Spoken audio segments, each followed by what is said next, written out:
The goal of my speech is to explain how weather is the single most important factor when preparing for a wilderness adventure. Have you ever gotten up and gotten dressed for the day without looking at the weather or even checking outside the window to see if it's rainy, sunny, or windy? Hi, my name is Dan Hubert. When our instructor asked us to think of 5 words or phrases for the word environment and then basically outline our speech on the discussion board, I never guessed it would have turned into our speech for the assignment. But I'm excited today to share with you how the words wilderness and weather were my words for environment and became my speech for you today. I am an Eagle Scout and a longtime Scoutmaster for my son's troop. It is my job to prepare young men to perform in the outdoors no matter what the weather is. There are important factors to ensure you are prepared for a wilderness adventure: location, shelter, clothing, weather. None being as important as the weather. Today, I'm going to discuss the impact of the weather on those other factors, though. Venturing into the wilderness can be an exciting time, but keep your eye on the sky and ensure you are prepared for weather can affect the success of your outdoor trip. Preparing for the weather is the single most important factor in ensuring your wilderness outing is successful. Although location, shelter, and clothing are important factors for a wilderness adventure, the weather alone can affect each one. I want to use a story to show you this. A few years ago, we went camping in March with a group of Boy Scouts, and we started our trip on 80-degree temperatures in our shorts and our t-shirts. We didn't have a look ahead on the weather to see what was coming, but we had no idea it was going to be a full 50-degree swing. Our time had changed from that 80-degree shorts and t-shirt temperature to upper 30s, coveralls, sweatshirts, and rain gear after that front came through. In this first paragraph, I told you about the importance of the weather and how it affects an outdoor adventure. But first, let me show you the impact of the number one factor to be prepared for the wilderness. Let's take a look now how the weather can affect other factors mentioned. Let's start with shelter. Selecting the shelter for a night in the wilderness will mainly depend on the time of the year and the potential for wind through the camp. If the temperatures are warm and without breeze, you're going to be able to set up your shelter with just the rain cover. Maybe you take the rain cover off and you can just have the screen. You could also lay your sleeping bag outside or even put a hammock up, resting and falling asleep under the stars. But if those conditions turn to cold and windy temperatures, you have to prepare your shelter differently. The goal is to get the rain fly and create a barrier between the rain fly and your tent. You do not want your tent to be wet. Let the rain fly do that. Let the rain fly block the wind. That's your best chance of staying warm.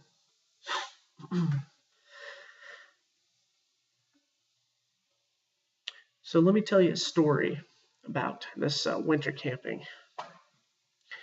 Every year, about 4,000 scouts in southeast Kansas in January go camping. These rain flies that I was telling you about, all the tents will extend to the ground because the wind is always coming through. But even some of the tents have big, thick canvases, and they'll have stovepipes coming out and heat it with stovepipes. But there has been those times when the snowfall was very heavy. You actually just have to throw a tarp over top of your tent in hopes that the snow will fall off of the tarp. Now that I've told you the type of shelter that's been covered, let's look at the location based off of weather. The location selection is the most important if severe or rainy weather is on the radar. During a weekend without severe weather or heavy winds, you have the potential to select a campsite on top of a hill or a bluff overlooking a valley. You don't have to worry about finding the wind blocks or things like that. If you do get that chance, please take advantage of it. It's because there's not a lot of that here in Kansas. The severe weather creates a whole different outlook, though. The adventurer will need, if you find yourself in those windy, stormy conditions, you need to find wind blocks, such as tree lines or brushes. You also have to be very careful to look above you for any dead branches that can come loose during those storms. But the most important factor is when you're getting ready to camp in these rainy, stormy conditions, please do not camp near a river or in a ravine. Flash flooding anywhere in the country could take somebody's life from this. Okay? So make sure that if it is rainy, that you're on the high ground. And make sure you're not near a river or in any kind of ravines. Since we covered the weather, let's now look at the clothing that will be used based off of the weather. Clothing selection should always be based off of the current weather, but what is packed may save you from any unexpected weather conditions.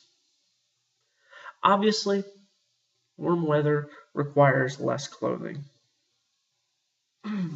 But even on those warm days, long sleeve shirts should be worn to protect the skin from any sun.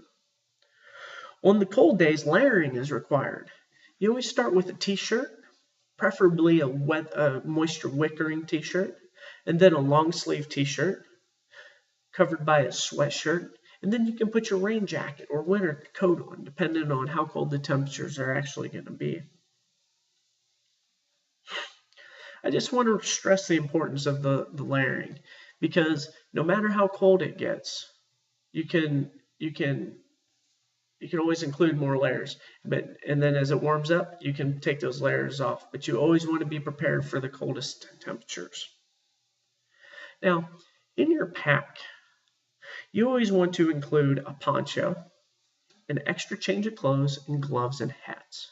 The poncho, of course, acts for blocking any rain from you, but it also can be used as a shelter or a rain fly on those really heavy downpours.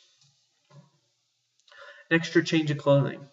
No matter how far you get away from camp or no matter how far you go out into the wilderness, always have an extra change of clothing in your pack so that if you get wet or sweaty, you can change those out. The gloves and hat. You always want to have a pair of gloves. Of course, if it's cold, you want to have the thick gloves that'll keep your hands warm and a hat that cover your ears. But if it's the summer months, you want to have a hat that can block the sun and have gloves that can help you move any branches or if you came up on a barbed wire fence or anything like that.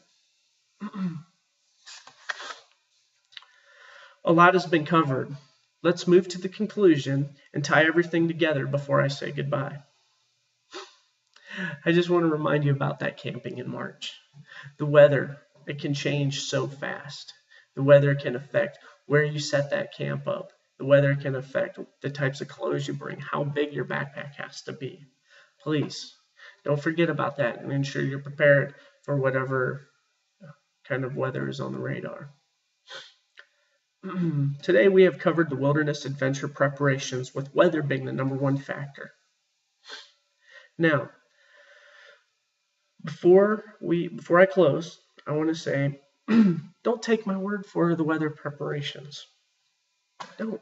But if you find yourself under an unsafe tree in a windstorm, in a mudslide, in a leaky tent, freezing cold in the wrong clothes, please give me a call so I can tell you I told you so.